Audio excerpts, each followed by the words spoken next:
আমার প্রিয় বোনেরা, আপনি যে কত দামি আপনি জানেন না। নারীদেরকে আল্লাহ বানিয়েছেন উচ্চতর করে, নিম্নতর নয়। নারীদেরকে ছোট্ট জিনিস দিলে এটারে বড় করে দেয়। নারীদেরকে ভ্রূণ দিলে, শুক্রাণু দিলে নারী এটারে বাচ্চা হিসেবে উপহার দেয়, ঠিক কিনা? বিয়ের মাধ্যমে স্বামী যখন তার শুক্রাণু তার স্ত্রীকে উপহার দেয়, স্ত্রী রিটার্নে কি উপহার দেয়? ফুল ফর্ম বেবি, মানব সন্তান। দেখছেন, আপনি দিলেন একটুক, উনি দিছে বিশাল। আপনি যদি নারীকে বাজার এনে দেন, নারী এটাকে সুস্বাদু খাবারে রূপান্তর করে দেয়। আপনি তাকে একটা মুচকি হাসি দিয়ে দেন, সে তার কলিজা দিয়ে দেয়। কিন্তু যদি আপনি তার মনে কষ্ট দেন, সে আপনার জীবনকে জাহান্নাম বানায়া দেয়। খবর আছে, নারীর মন বুঝতে পারলে নেয়ামত, বুঝতে না পারলে কিয়ামত, ঠিক কিনা বলেন? নারী যে কত সম্মানিত, নারীর এটা বুঝেই নাই। বিশ্বনবী বলেন, আর দুনিয়া কুল্লুহা মাতা ওয়া খায়রু মাতা'আদ দুনিয়া আল মারআতুস সালিহা। আমার বোনেরা, 5টা প্যান্ডেলে আপনারা এলইডিতে আমার আলোচনা শুনছেন, আমি জানি। আপনাদের এই গর্ভ যে কত দামি আপনি জানেন না। আপনার পেট থেকেই আসবে আগামী দিনের সালাহুদ্দিন আল আইয়ুবী। আপনার পেট থেকেই আসবে অনাগত দিনের ইমাম মাহদী আল মুনতাজার। আপনার পেট থেকেই আসবে অনাগত দিনের ফয়সাল, ওয়াসিম, মুগ্ধ, আবু সাইদের মতো বীর যোদ্ধা।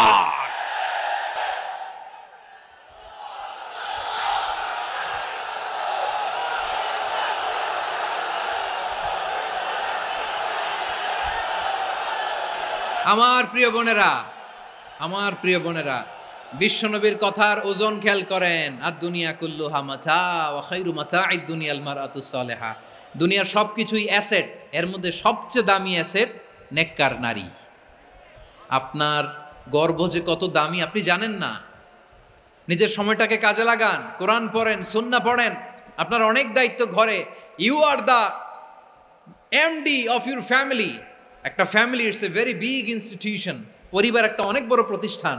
And you are the MD of your institution. আপনি এই পরিবারের MD, managing director of your family. এখানে আপনার কত দায়িত্ব। আপনি ছেলেমেয়েদেরকে তারবিয়া করবেন।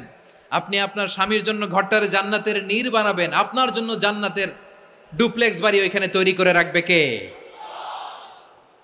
আপনি যে কত দামি আপনি জানেন না। নারীদেরকে আল্লাহ বানিয়েছেন উচ্চতর করে, নিম্নতর নয়। আমার প্রিয় বোনেরা, আপনি যে কত দামি আপনি জানেন না। জানেন না আপনি কত দামি, অনেক দামি আপনি।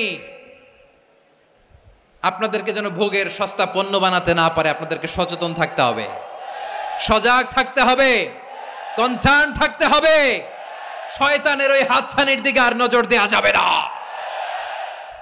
তাহলে কেন আল্লাহ তাআলা এই ফাহশা, অশ্লীলতাকে হারাম করলেন? 1 নাম্বার, এতে হিউম্যান ডিগনিটি কমে। 2 নাম্বার, এতে মানুষের অধিকার নষ্ট হয়। আপনি বিয়ে করেছেন, এরে পরকিয়া করেন, ওর সাথে এরকম আছে না নাই? স্ত্রীর অধিকার নষ্ট করেছেন। আপনি বিবাহ সম্পর্কে আবদ্ধ হয়েছেন তার সাথে, আপনি পরকিয়া করেন ওই ছেলের সাথে, আপনি আপনার হাজবেন্ডের সাথে বিট্রে করেছেন। এজন্য আল্লাহ অশ্লীলতাকে হারাম করেছেন। অশ্লীলতাকে হারাম করার আরেকটা কারণ হচ্ছে আল্লাহ তাআলা এই হিউম্যান জেনারেশনকে এটাকে প্রিজার্ভ করতে চায়। হিফজুন নাসল, এটা মাকাসিদুশ শরিয়ার অনেক গুরুত্বপূর্ণ একটা মাকাসিদ, অনেক গুরুত্বপূর্ণ। আপনার নাসল, আপনার জেনারেশনকে সংরক্ষণ করা। এই যে আসতেছে ফেব্রুয়ারি, কত ফেব্রুয়ারি যেন? এটা কি বিশ্ব ভালোবাসা দিবস? হ্যাঁ, কি দিবস? এই বিশ্ব ভালোবাসা দিবসের সাথে মুসলমানদের কোনো সম্পর্ক নাই। আমার প্রিয় ভাইরা, এই যে আপনি অবৈধ সম্পর্কে জড়ালেন, কেন আল্লাহ অশ্লীলতাকে হারাম করেছে দেখেন। বলতেছিলাম যে এটা আপনার নাসল, আপনার জেনারেশন, আপনার লিনিয়েজ, আপনার বংশকে প্রিজার্ভ করা। কে কার বাবা, কে কার মা, বাবা মা জানা, প্রজন্মকে প্রিজার্ভ করা, এটা ইসলাম ওয়াজিব করে দিয়েছে। এই যে অবৈধ সম্পর্কের কারণে, বিশ্ব বেহায়া দিবসের কারণে, এগুলোর আউটকাম, আউটপুট হিসেবে মাঝে মাঝে এই ঢাকা মেডিকেলের ডাস্টবিনে নবজাতকের বাচ্চার কান্নার আওয়াজ শুনতে পাওয়া যায়। চট্টগ্রাম মেডিকেলের ডাস্টবিনে নবজাতকের কান্না শুনতে পাওয়া যায়। বীর চট্টলার মুসলমানেরা বুঝতে পারলে আওয়াজ করে বলেন, এই যে চট্টগ্রাম মেডিকেলে যে নবজাতকটা পাওয়া গেল, ওর বাবাকে আমাকে বলেন। ওর বাবাকে, ওর মাকে, ও কোন ফ্যামিলির সন্তান কেউ জানে? আপনি হিউম্যান ডিগনিটিকে অপমান করেছেন না? আপনি তার ভবিষ্যৎকে অন্ধকার করেছেন না? আপনি তার লিনিয়েজকে প্রশ্নবিদ্ধ করে দিয়েছেন না? এই জন্য আল্লাহ তাআলা অশ্লীলতাকে আমাদের জন্য হারাম করে দিয়েছেন। পড়েন সুবহানাল্লাহ।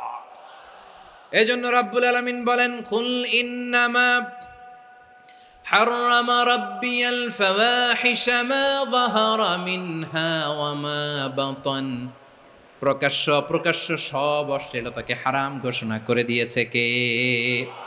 আবার দুনিয়ার বুকে যারা অশ্লীলতার প্রসার করে তাদের জন্য শাস্তি মজুদ রেখেছে কে? রাব্বুল আলামিন বলেন, ইন্নাল্লাযীনা ইউহিব্বুনা আন তাশিআল ফাহিশাতু ফিল্লাযীনা আমানু লাহুম আযাবুন আলীমুন ফিদ দুনিয়া ওয়াল আখিরাতি ওয়াল্লাহু ইয়ালামু ওয়া আনতুম লা তা'লামুন। নিশ্চয়ই যারা বিশ্বাসীদের মাঝে অশ্লীলতার প্রচার প্রসার করতে চায় তাদের জন্য আমি মর্মন্তুদ শাস্তি প্রস্তুত করে রেখেছি, দুনিয়াতেও রেখেছি, আখিরাতেও রেখেছি। ঘোষণাটা কার? যারা এই নাটকের নামে, সিনেমার নামে, রূপালী জগতের নামে, মুভির নামে, ওটিটি প্ল্যাটফর্মের নামে আমার সমাজে অশ্লীলতা ছড়াতে চায় তাদের জন্য কঠিন মর্মন্তুদ শাস্তি মজুদ রেখে দিয়েছে কে? ও আমার বোনেরা, এখনো আপনি জাগবেন না? এখনো আপনার চিন্তার দুয়ারে এখনো নাড়া পড়ে নাই? ওরা আপনাকে উলঙ্গ বানাতে চায়, ওরা আপনাকে আইটেম গার্ল বানাতে চায়। এজন্য ইসলাম অশ্লীলতাকে হারাম করেছে। হারাম। ইসলাম বলেছে যোজন যোজন দূরে থাকো, ওরা বলে না কাছে আসো, কাছে আসার গল্প, ক্লোজ আপ ওয়ান, কাছে আসার গল্প আছে না নাই? চট্টগ্রামে তো এগুলো নাই মাশাআল্লাহ। হ্যাঁ, এখানেও আছে ক্লোজ আপ ওয়ান, কাছে আসার গল্প। আল্লাহ বলেন ওয়ালা তাকরাবুজ জিনা, কাছেও এসো না, জিনা থেকে যোজন যোজন কিলো দূরে থাকো, ওরা বলে কাছে আসার গল্প। আমার বীর চট্টলার ভাইয়েরা, কাছে আসতে হলে আমরা কোরআনের কাছে আসব, কাছে আসতে হলে নবীর কাছে আসব, কাছে আসার গল্প হবে আমার রবের কাছে আসার গল্প। চিল্লায় বলো ঠিক কিনা?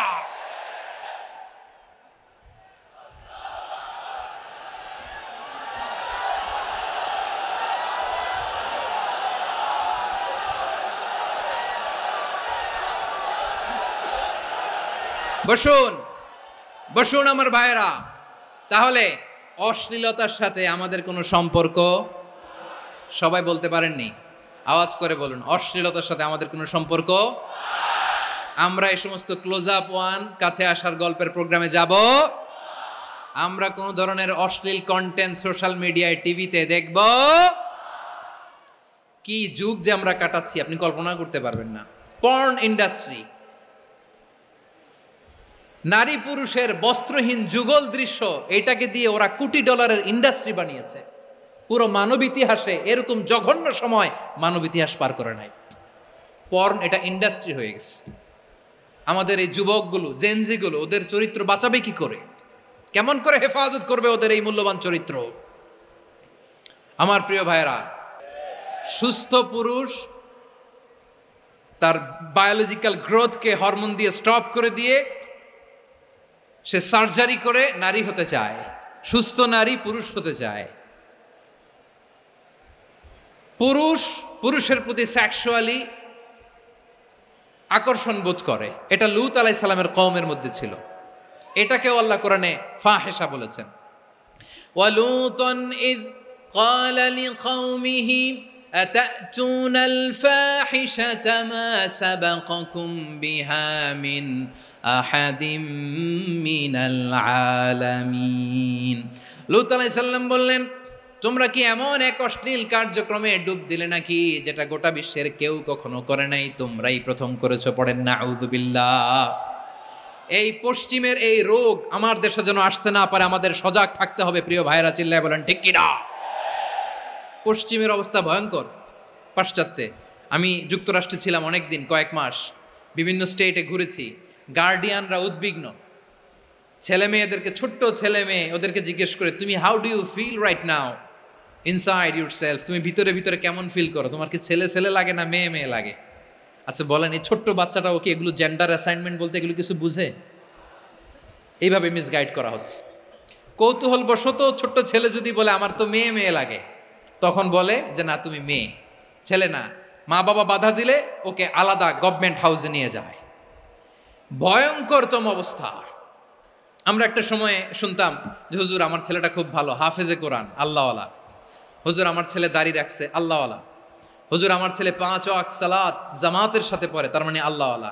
পশ্চিমে যে আমি কি শুনছি জানেন? ওরা বলে হুজুর আমার ছেলেটা ইউনিভার্সিটির একটা মেয়ের সাথে প্রেম করে, ও খুব আল্লাহওয়ালা, হুজুর দোয়া করবেন। এর কারণ ওদের কাছে আল্লাহওয়ালার ক্রাইটেরিয়া হচ্ছে হুজুর আমার ছেলেটা আরেক ছেলেরে পছন্দ করে নাই, আমার মেয়েটা আরেক মেয়েকে ভালোবাসে নাই, এজন্য আমার ছেলেটা আল্লাহওয়ালা, হুজুর ওর জন্য একটু দোয়া করে দিয়েন। কি চ্যালেঞ্জ ওরা ফেস করতেছে। ওনার ছেলে যে আরেক ছেলেরে বিয়ে করবে না, এটাতেই উনি খুশি যে আলহামদুলিল্লাহ আমার ছেলেটা একটা মেয়েরে ভালোবাসে, আমার মেয়েটা একটা ছেলেরে ভালোবাসে, মানে এটা খুব আল্লাহওয়ালা। নাউজুবিল্লাহ পড়তে পারলেন না? এজন্য অশ্লীলতার সাথে আমাদের কোনো সম্পর্ক